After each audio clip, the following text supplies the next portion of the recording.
Today I'd like to share with you one of my favorite holiday stories, Barbie and the Nutcracker. Alright, first let's share the pictures of all the characters you're going to meet in the story. We have Peppermint Girl, my horse Marzipan, Major Mint, the Snow Fairy, of course the Nutcracker, the Flower Fairy, Gingerbread Boy, the Mouse King, Colonel Candy, and me as Clara.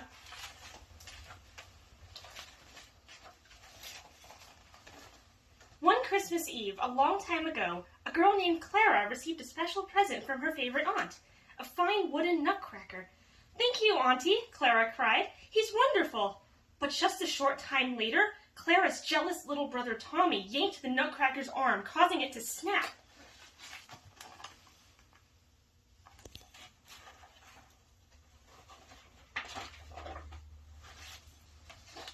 That night, Clara tiptoed downstairs and carefully bandaged the nutcracker's arm. She soon drifted to sleep on the soft parlor sofa. As she dreamed, the clock began to strike midnight. Bong! Bong! Bong! Sparkling mist poured from a tiny knothole in the clock. Bong! Bong! Bong! An army of mice swarmed into the room.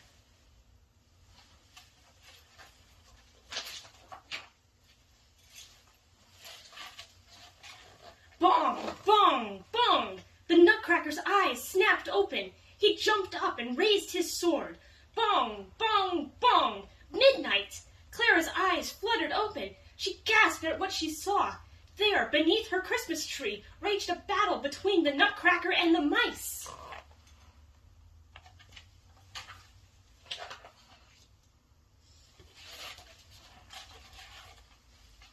Clara tried to help, but the Mouse King cast a spell, and Clara began to shrink until she was as small as the Nutcracker. "Only the Sugar Plum Princess can undo this spell," the Nutcracker told her. "I've been searching for the princess ever since the Mouse King turned me into a nutcracker." Just then, an owl gave Clara a shiny locket.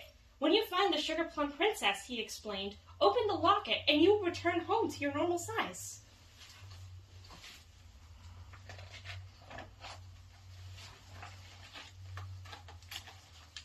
Together, Clara and the Nutcracker went in search of the Sugar Plum Princess.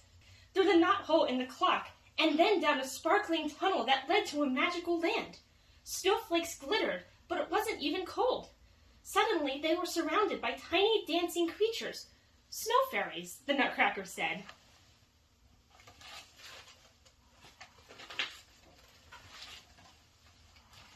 Traveling on, Clara and the Nutcracker discovered a magical horse named Marzipan in a ruined gingerbread village.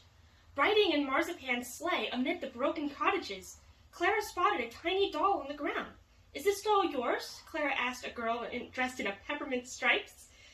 The Peppermint Girl nodded. "Who did this?" the Nutcracker asked her brother, the Gingerbread Boy. "The Mouse King's army," they answered.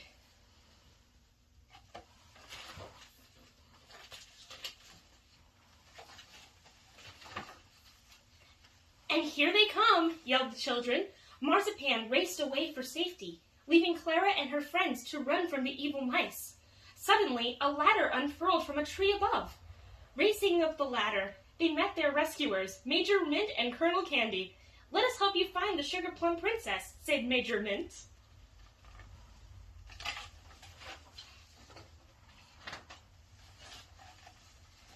Meanwhile, inside the Palace of Sweets, the Mouse King sat surrounded by subjects he turned into stone. Frowning, he listened as Pim the Bat told him the news. Clara and the Nutcracker were looking for the Sugar Plum Princess. The Mouse King's eyes glittered. "I have a plan to stop them," he sneered.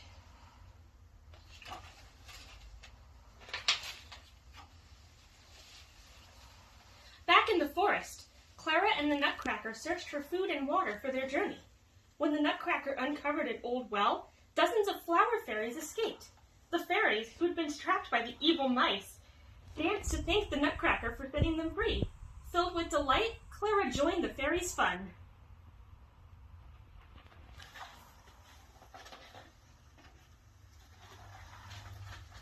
Suddenly, the ground began shaking. The Mouse King had sent a rock giant to attack. The air filled with snow. No, not snow, the snow fairies. They blew on the nearby lake, turning it to ice. And Marzipan galloped back too. "Hurry to the sleigh!" Clara cried. As the Nutcracker cracked the ice with his sword, the rock giant crashed into the dark, icy water.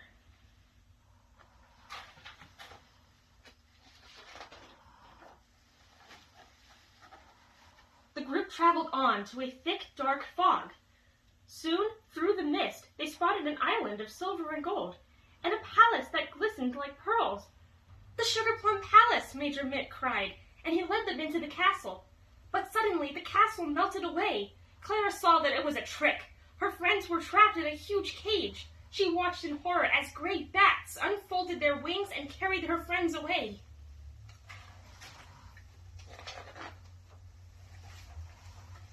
Clara came up with a plan. "It's up to me to save my friends," she said. She turned to the tiny flower fairies who had gathered around her. "Can you take me to the Palace of Sweets?" The crocus fairy chirped, and suddenly hundreds of flower fairies appeared.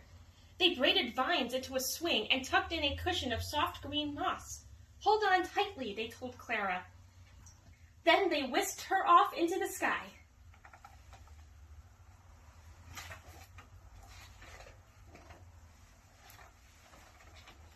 When Clara reached the castle, she sneaked inside and saved her friends. The Mouse King was angered by their escape. He called to his soldiers and aimed his magic scepter, but the Nutcracker raised his sword, and the blade reflected the evil magic back at the Mouse King, and he began to shrink and shrink and shrink.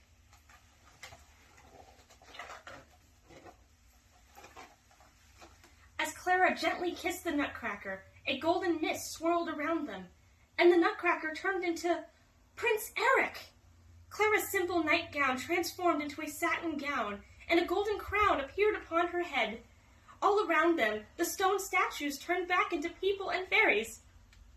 "You are the Sugar Plum Princess," Prince Eric told an astonished Clara, "and you have broken the Mouse King's evil enchantments."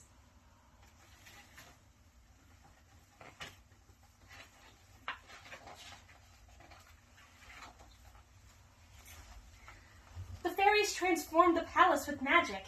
Everyone celebrated, then bowed as the prince was crowned king. "Will you stay and be my queen?" King Eric asked Clara. Clara grasped the locket around her neck. "This was supposed to take me home, but in my heart, I feel I'm already there." The teeny tiny Mouse King was not finished with his mischief, however. Pim the Bat swooped down and stole Clara's locket and handed it to the Mouse King, and as he opened it, Clara began to fade away.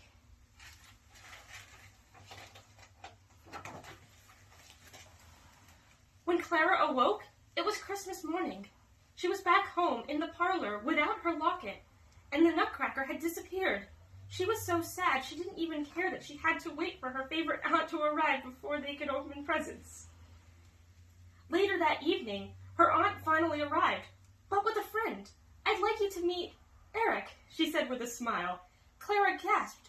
"It's you, isn't it?" she whispered, and Eric smiled and slipped something into the palm of her hand. Her missing locket. "May I have the next dance?" he asked, and as they danced, Clara felt as if they were the king and queen of their very own fairy tale castle. The end.